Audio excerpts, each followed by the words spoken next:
স্বাদে নমস্কার বন্ধুরা, আমি পাপড়ি কিচেন থেকে বলছি। সবাই কেমন আছো? দেখো, একটা নতুন রেসিপি নিয়ে চলে আসছি। পানি কচু, তোমরা কি নামে চিনো জানি না, আমরা বলি পানি কচু। কারণ এই জলের সিজনেই আষাঢ় শ্রাবণ মাসে এই কচুটা অনেক বড় বড় হয়। আর এই কচুটা এখন আমি গোল গোল করে কেটে নেব। আর আমার ভিডিও যারা কাছে দূরে দেশ ও দেশের বাহির থেকে দেখছো, তাদের সবাইকে অসংখ্য অসংখ্য ধন্যবাদ। দেখো বন্ধুরা, পুরাটা চাকচাক করে কেটে নিয়েছি। আর এভাবে কিন্তু এখন আমি ধুয়ে নেব। ধুয়ে তারপরে রান্না করতে চলে যাব। আমার ভিডিও যারা নতুন বন্ধুরা দেখবে, তারা একটু একটা সাবস্ক্রাইব করে দিবে। যারা ফেসবুক থেকে দেখবে, তারা ফলো দিয়ে দেবে। আর একটা লাইক দিয়ে প্রতিদিন কন্টিনিউ করবে আমার ভিডিওগুলো দেখার জন্য। কচুটা এখন লবণ, হলুদ আর মরিচ দিয়ে মেখে নেব। লবণটা দিয়েছি, এখন দিয়ে দেব হলুদ, দিয়ে দিচ্ছি গুঁড়া মরিচ। যেহেতু কচু, এটার জন্য একটু গুঁড়া মরিচ দিচ্ছি। এটা দিয়ে এখন আমি সুন্দর করে হাত দিয়ে মেখে নেব। দেখো বন্ধুরা, কত সুন্দর করে মেখে নিয়েছি। চুলায় ফ্রাই প্যান দিয়ে অনেকটা তেল দিয়ে দিয়েছি। এখন আমি তেলের উপর সম্পূর্ণ কচুটা দিয়ে দেব। সম্পূর্ণ কচুটা দিয়ে দিয়েছি। এখন আমি জালটা একবারে কমিয়ে 10 মিনিটের মতো ঢেকে রাখব। এখানে আমি কোনো জল ব্যবহার করব না। এখানে আমি কিছুটা নারকেল একটু ব্লেন্ডারে পেস্ট করে নিয়েছি। এইটার দুধটা আমি দেব ওটার মধ্যে। তার জন্য আমি এটা কষলিয়ে একটু দুধটা বের করে নিচ্ছি। নারকেলের দুধ দিয়ে এই কচুটা ভাজি করলে বন্ধুরা খেতে কিন্তু অসাধারণ হয়। একবার বাসায় তৈরি করে দেখতে পারো। যে প্লেটটায় আমি কচু মাখছি সেটাই কিছু মশলা আছে। এটাই কিন্তু আমি এই নারকেলের দুধটা সম্পূর্ণ একটা ছাকনা দিয়ে ছেঁকে নিচ্ছি বন্ধুরা। আর এটাই যেন কোনোভাবেই এই নারকেলের যে এটা না থাকে, তাহলে কিন্তু বন্ধুরা খেতে ভালো লাগবে না। এটা তোমাদের দেখতে হবে। আমি একটা ছোট একটা ছাঁকনির সাহায্যে পুরোটা দুধ ছেঁকে নিয়েছি। দেখো, সম্পূর্ণ ছাঁকা হয়ে গেছে। এখানে আমি সামান্য পরিমাণ একটু লবণ দিয়ে দিচ্ছি। এখন দিয়ে দেব সামান্য পরিমাণ একটু জিরার গুঁড়া, সামান্য পরিমাণে দেব একটু ধনিয়ার গুঁড়া। এটা দিয়ে আমি সুন্দর করে মিশিয়ে নেব। এখন আমি চামচটা দিয়ে সুন্দর করে মিশিয়ে নিচ্ছি। এটা কিন্তু আমি 10 মিনিট ঢাকনা দিয়ে ঢেকে রেখেছি। ঢাকনাটা উঠিয়ে পরে আর একটা পাশ উল্টে তারপরে আমি এটা দিয়ে দেব। দেখো বন্ধুরা, 10 মিনিট পরে চলে আসছি। অনেকটা সিদ্ধ হয়ে গেছে।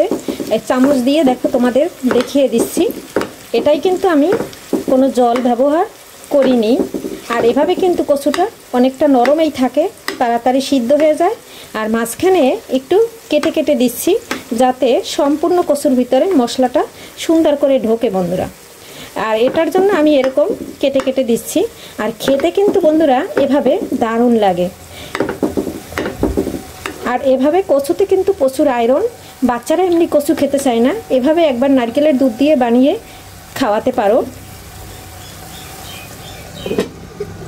আবার 2 মিনিট ঢেকে রাখছি।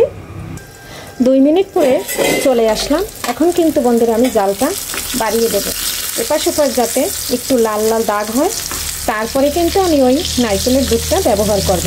আর এভাবে পাপড়ি কিচেনের ভিডিও যদি ভালো লাগে, নিত্য নতুন রেসিপি, তাহলে পাপড়ি কিচেনে একটা লাইক দিয়ে সাথে থাকবে বন্ধুরা।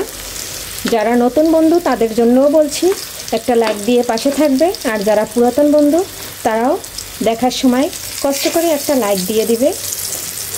কারণ বন্ধুরা, তোমাদের একটা লাইকের জন্য আমি অনেক দূর এগিয়ে যেতে পারবো। এ পর্যায়ে দিয়ে দিচ্ছি আমি সেই নারকেলের দুধটা। আর এখন কিন্তু আমি হাই হিটে রান্না করে নেব 5 মিনিট। আবার একটু আমি উল্টে দিচ্ছি, কারণ একটা পাশ দুধে ভিজানো ছিল, আর একটা পাশ এভাবে। আর কচুগুলো দেখো বন্ধুরা একবারে গলে খুব সুন্দর গলে গেছে। আর এটা কিন্তু বাচ্চারা বুঝবেই না যে কি রান্না করা হলো। আর এটা কিন্তু ওরা খুব মজা করে খাবে, কারণ যেহেতু নারকেলের দুধ দিয়েছি, কচুতে এমনি মিষ্টি, নারকেলের দুধ দিচ্ছি আরও মিষ্টি হয়ে যাবে। এভাবে বন্ধুরা একবার বাসায় হইলেও ট্রাই করো, বানিয়ে বাচ্চাদের খাওয়াও। আর এই কচুটা কিন্তু এভাবে কিন্তু আমার মার কাছ থেকে শিখছি। আমাদের বাড়ি বরিশাল পিরিজপুর। আমাদের বাড়িতে কিন্তু প্রচুর নারকেল আছে। আর এই সিজনে বাবা যদি কচু বাজার থেকে আনে তাহলে মা মাথার কচুগুলো এভাবে আমাদের রান্না করে ছোটোবেলা খাওয়াতো। আর তখন থেকেই আমাদের খুব ভালো লাগতো। আর তখন থেকে মানে এই রেসিপিটা আমি একা একা অনেকবার বানিয়ে খেয়েছি বন্ধুরা, আজকে তোমাদের সাথে শেয়ার করলাম। সাথে যদি থাকে গরম ভাত আর এরকম একটা রেসিপি যদি থাকে, তাই এক পিস কচু ভাজা দিয়ে এক প্লেট ভাত নিমিষে শেষ হয়ে যাবে। খেতে কিন্তু বন্ধুরা দুর্দান্ত হয়। আর আমার যে একটা ছেলে আছে, ছেলে এভাবে কচু রান্না করলে ও খালি খালি সম্পূর্ণ কচু খেয়ে নেয়, ভাত আর খায় না। এটাই ও হাঁটবে আর খাবে। আর ও খুব পছন্দ করে, ওর খুবই ফেভারিট একটা খাবার। এখানে বন্ধুরা 4-5টা কাঁচামরিচ দিয়ে দিলাম। এটা অপশনালি, তোমরা দিলে দিতে পারো, না দিলে নাই। কারণ অনেক সময় ভাজির সাথে হালকা কাঁচামরিচ সিদ্ধ হলে খেতে কিন্তু ভালো লাগে, তাই দিলাম। আজকের ভিডিওটা বন্ধুরা এখানেই শেষ করছি। পরবর্তীতে দেখা হবে নতুন কোনো রেসিপি নিয়ে।